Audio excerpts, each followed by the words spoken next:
que una cosa es afirmar que sería deseable, incluso altamente deseable, que todo el mundo gozara de algo. Y otra cosa es afirmar que todo el mundo tiene el derecho de tener ese algo. Sería altamente deseable que todo el mundo gozara, por ejemplo, de buena salud, que es un tema que ya hemos discutido. Pero también quisiera decir que sería disparatado si alguien afirmara que todo el mundo tiene el derecho a tener buena salud, aunque así lo suscriba la Constitución Política o la Ley General de Salud. Y ya hemos trabajado las últimas sesiones, digamos, la distancia que existe entre la generalidad difusa de una prescripción legalista sobre un derecho y las condiciones sociales reales para ejercer ese derecho o cualquier otra prerrogativa, ¿no? Repito, en el caso, por ejemplo, del derecho a la salud, digamos, es deseable querer que todo el mundo goce de ese derecho, pero afirmar que todo el mundo tiene el derecho, sí creo que empieza a rayar en un terreno un tanto absurdo. ¿Por qué es casi una aporía afirmar que todo el mundo tiene el derecho a tener buena salud, a pesar de que lo consideremos como algo deseable? Pues comencemos por establecer que la salud no designa, quiero que quede claro esa parte, no designa únicamente la ausencia de afecciones o enfermedades. Al menos para la Organización Mundial de la Salud, la tan vilipendiada Organización Mundial de la Salud actualmente, pues este estado, la salud, pues es, digamos, una condición, un estado de completo bienestar físico, mental y social. Así es como considera a la salud la Organización Mundial. Un completo bienestar físico, mental y social. Y esto nos lleva, digamos, a la diferencia entre lo que estipula un repertorio jurídico de libertades que supuestamente tenemos y las verdaderas condiciones de justicia social necesarias para que tales libertades puedan gozarse. Entonces, decir que todo el mundo tiene derecho a la salud sería decir que todos debemos tener ese completo bienestar físico, mental y social. Y es muy difícil que todos tengan ese completo bienestar físico, mental, pero sobre todo social. ¿Existe alguna sociedad que tenga ese estado de completitud en cuanto al bienestar? Entonces, antes de crear o de reconocer un derecho, no estaría nada mal que se tomara en cuenta el carácter distintivo del concepto de derecho. Por ejemplo, en algún momento comenté que el derecho a la información, pues es un derecho primario, ya que permite el acceso y ejercicio de otros derechos. En consecuencia, valdría la pena reflexionar sobre, no sé, 2 o 3 puntos que quiero poner sobre la mesa, ¿no? Uno, una primera consideración. Solamente otro derecho puede anular un derecho. ¿A qué me refiero? Los derechos reconocidos, por ejemplo, en la ley, no pueden sacrificarse en pos de alguna consideración política general. De esta manera, a lo que me refiero es que este reconocimiento de un derecho siempre reducirá el espacio de maniobra permitida a un Estado. Y algo menos obvio, en este punto se encuentra el primer indicio del papel distintivo del concepto de derecho en la deliberación práctica. Segunda consideración, pensemos en una persona que tiene un derecho a algo. Esto presupondría que si esta persona tiene derecho a algo, pues existe una obligación correspondiente por parte de, por lo menos, alguna otra persona o alguna institución de asegurar que tal persona tenga ese algo. O sea, la obligación, en breve, de hacer respetar el derecho en cuestión, o sea, de procurarlo. Si yo digo que tengo derecho a la información, alguien debe de estar obligado a proporcionarme esa información o a proporcionarme las interfaces, las herramientas para que yo pueda acceder a esa información. En este caso, esta obligación casi siempre recae en el Estado. De hecho, si se fijan, en muchas de las leyes mexicanas, las instituciones y organismos de los tres poderes y también algunos descentralizados y desconcentrados son enunciados como sujetos obligados. Tercera consideración. No es un tema del todo novedoso, pero hay un manojo de autores que han hecho hincapié en la posibilidad general de que existan conflictos entre algunos derechos. Por ejemplo, a partir del texto de Max Stirner, que hicieron durante la última semana, la libertad de oír entra en conflicto con la moderna concepción de una libertad de expresión. Ambas libertades son contradictorias, son concomitantes o incluso más bien son complementarias. Si pensamos que son complementarias, entonces, si la libertad de oír se amalgama con una libertad a decir, esto implicaría que tal libertad implica poder oír y ser libre a decir, pero también a no decir. Si lo piensan bien, las libertades de oír y de decir podrían no implicar únicamente una libertad a informar, sino una libertad a razonar. Ciertamente se puede oír algo e inmediatamente difundirlo y hacerlo circular, pero entre el oír y el decir puede haber un buen trecho de razonamiento y cavilación. Es decir, o escucho algo y no lo difundo inmediatamente, lo cavilo, lo reflexiono, etcétera. Entre lo que oigo y lo que pienso decir sobre lo que oí, digamos, a partir de lo que haya razonado, puede haber un buen tramo. A ver, esto es muy parecido al llamado derecho al olvido, que ha estado muy en boga los últimos años. Para algunos autores es contradictorio al derecho a la información, para otros, digamos, más bien va caminando junto al derecho a la información y para algunos otros hace parte del combo de derechos informativos. ¿Mm? Digamos que esa es una de las discusiones que me gustaría que tuviéramos en un momento más adelante, ¿no? Si la libertad de oír se contrapone, hace parte o simplemente es concomitante al derecho a la información. Esto, digamos, todo lo anterior redundaría en que el derecho a la información pues no es solo una libertad de ímpetu, sino la libertad para hacer uso de la razón. Si conectamos esto con la lectura de Kant, que hicieron la semana antepasada, pues el acceso a la información, que es el fundamento de la práctica archivística, pues se sustenta a su vez en la defensa del uso público de la razón que menciona Kant. Ahora bien, en caso de que exista conflicto entre dos derechos, que es muy común, pues digamos que en cualquier sistema mínimamente desarrollado habrá instituciones encargadas de dirimir los casos de conflicto e instancias para determinar y para hacer valer ciertas indemnizaciones en aquellos casos en los que los derechos reconocidos de los sujetos pues no hayan sido respetados.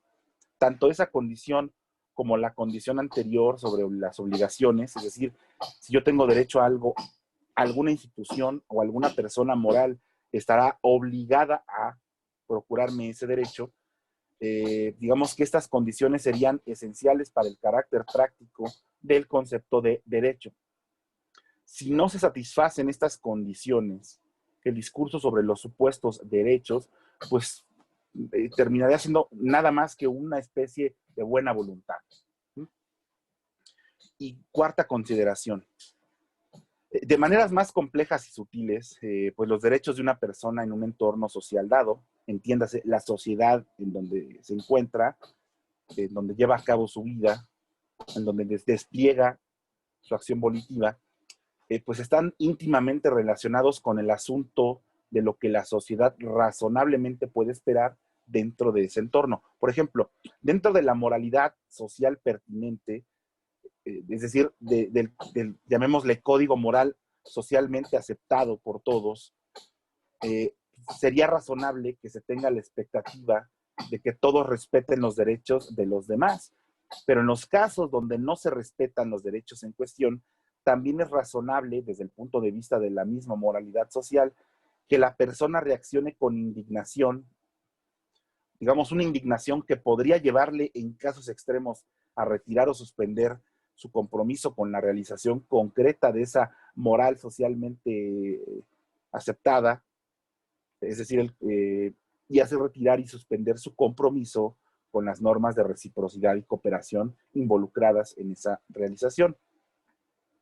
Digamos que estas cuatro consideraciones que yo he mencionado si bien parecen tener un carácter resolutivo, tajante, pues hacen problemática, por ejemplo, cualquier forma de hablar o de referirse a los derechos de los animales, que como ya les mencioné, pues de hecho quiero que sea el último tema que veamos y que nos lleve de vuelta, digamos, a la bioética, ¿no? En este caso, el tema de la zoética.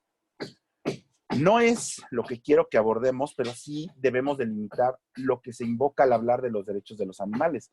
Al aceptar las 4 consideraciones que ya hice, las 4 consideraciones anteriores, por lo menos, digamos, sí quisiera que evitáramos esta idea de que tenemos la obligación de estar patrullando la selva para defender los derechos de los tapires frente a la rapacidad de los jaguares, ¿no? Pero afortunadamente la confusión conceptual pues no es un requisito previo para las críticas eficaces de tantos aspectos de nuestras prácticas en relación con los animales, los otros animales, ¿no?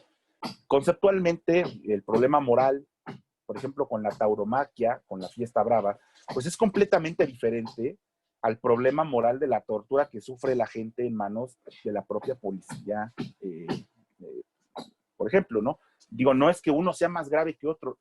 Cuando digo que es diferente, no estoy hablando en grados o en jerarquía, sino que son problemas que traen, digamos, principios y algunas ideas de naturaleza muy diversa y muy disímil. Pero tal vez más preocupante, creo, es el hecho de que estas mismas 4 consideraciones sobre el concepto de derecho pueden dar lugar a un escepticismo sobre muchos de nuestros usos del discurso acerca de los derechos humanos. Por ejemplo, ¿qué es un derecho humano? Digamos que es un escepticismo razonable y no la mera expresión de actitudes reaccionarias y antemodernas, ¿no? Planteemos algo a partir de una intervención de Amara hace 2 sesiones. El rango de los artículos 22 al 27 de la Declaración Universal de los Derechos Humanos afirman que cada uno, como miembro de la sociedad, tiene el derecho a trabajar, a elegir libremente su empleo, pero también a ser protegido contra el desempleo, a una remuneración justa y favorable, a descanso y tiempo libre, a vacaciones periódicas pagadas, a comida, a vestido, a casa, cuidado médico, y aquí el cuidado médico como derecho a la salud es curioso, no es un derecho primario, sino una prestación derivada de un derecho laboral. Pero los trabajadores también tienen derecho, además de lo anterior, a la educación, a disfrutar las artes y a compartir los avances científicos y sus beneficios, y digamos un largo etcétera, ¿no? No dudo, digamos, de la alta deseabilidad de que todos disfruten de los contenidos de estos supuestos derechos. No dudo tampoco que un mundo donde todos disfruten de estas cosas, pues sería mucho más civilizado, ¿no? Por lo menos comparado con el mundo actual. Tampoco dudo del valor de la lucha real, no solo discursiva, para acercarnos a un mundo así, ¿no? Y digamos, mucho menos dudo de la deseabilidad para algunos de que el león deje al cordero en paz. Pero lo que sí dudo es que este uso del vocabulario de derechos humanos sea compatible con las tesis que pretenden capturar lo distintivo del concepto de derecho y lo distintivamente importante de este concepto, ¿no? Abusar de tal concepto suele ser altamente peligroso y no solamente en términos intelectuales. Además, la mejor manera de enfrentar las actitudes políticas de naturaleza reaccionaria y antimoderna, pues no es mediante este tipo de abuso de un concepto progresista y moderno, sino mediante un examen cuidadoso de los fundamentos de este concepto y de las circunstancias de su propio uso justificado. A ver, por ejemplo, un caso de, digamos, de abuso del concepto derecho. A ver, al inicio de su época como rector, Jorge Carpizo, estoy hablando de los años 80 en México, espero que por lo menos le suene el nombre de Jorge Carpizo, que después de ser rector de la UNAM, fue secretario de Gobernación, fue procurador general de la República, etc. Bueno, Jorge Carpizo, jurista, precisó que cuando un orden jurídico deja de satisfacer las necesidades, aspiraciones e ideales de una comunidad, cuando el orden jurídico se convierte en la fuente digamos, en el rostro mismo de la opresión, entonces nace el derecho a la revolución. Pero digamos, no como aquí él precisa que no, cuando él habla de derecho a la revolución, no habla como una facultad jurídica, sino como un derecho de la vida, un derecho de la realidad.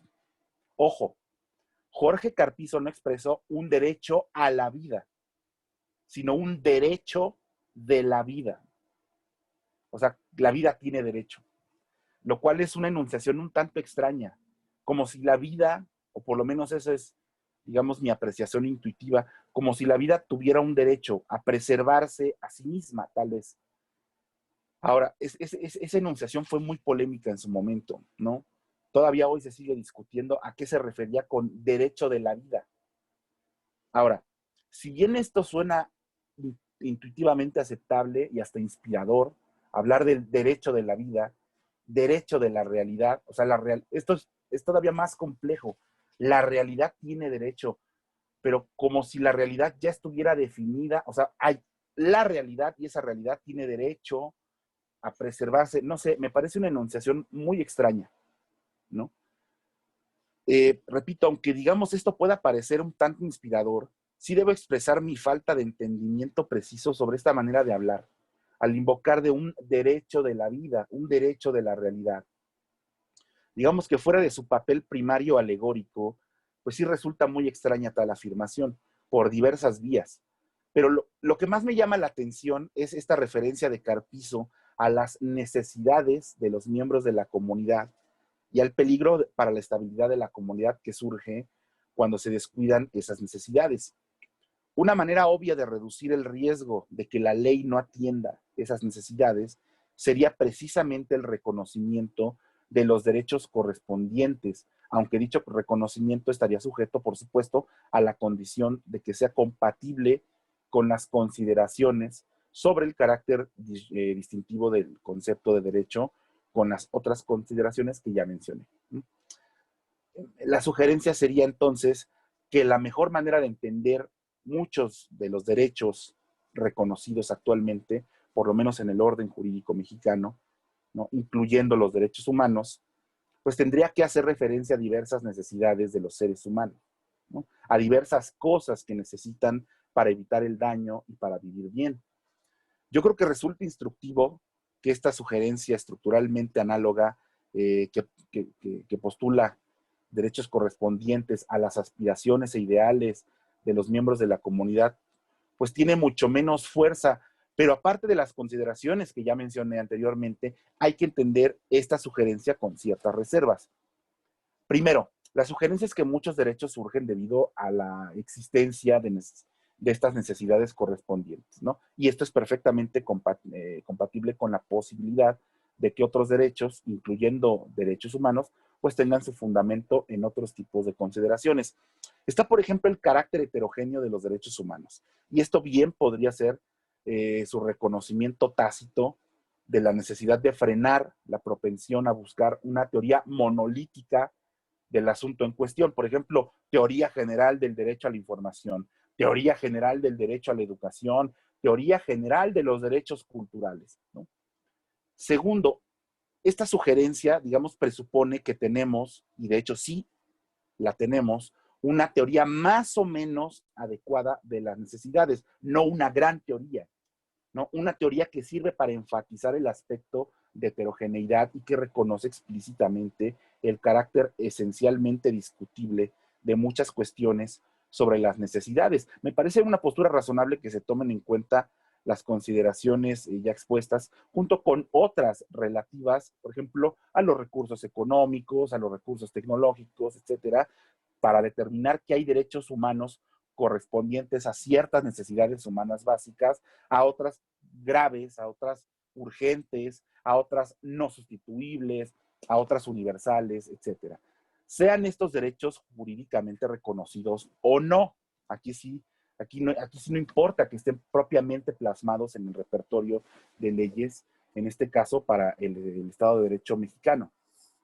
Y tercero, una sociedad que no reconoce tales derechos o cuyo reconocimiento es meramente formal, seguramente corre ciertos riesgos, ¿no? Desde luego el riesgo, antes mencionado, de provocar una enajenación en relación con las normas de reciprocidad y cooperación involucradas, pues en la realización concreta de esta moralidad socialmente aceptada.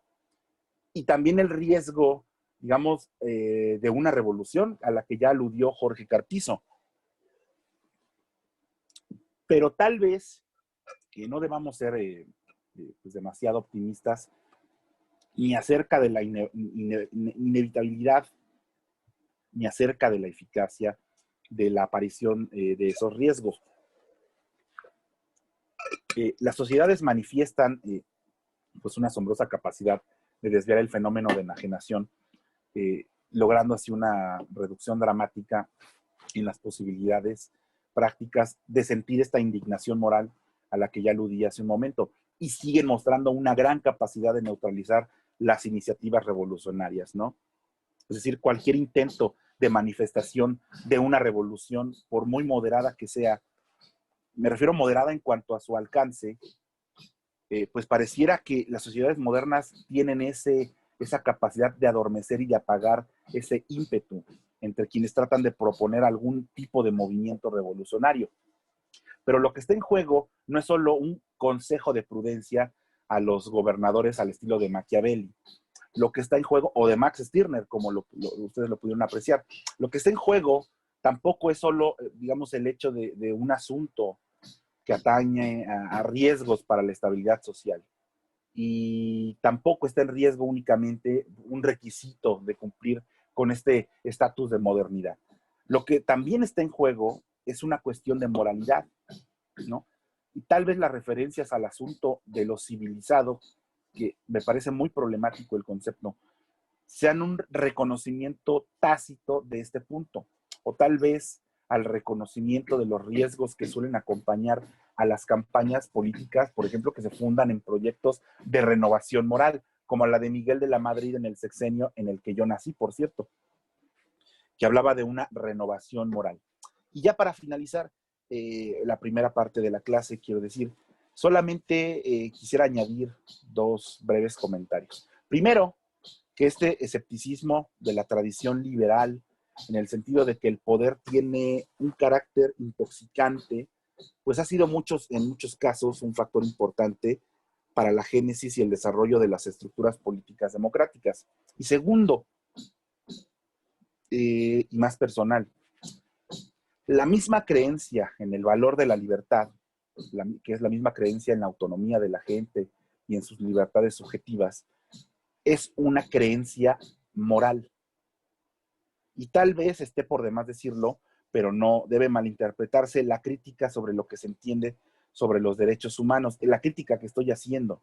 Por ejemplo, el hecho de que se tengan que realizar algunas precisiones conceptuales sobre lo que son los derechos y el abuso del vocabulario de los derechos.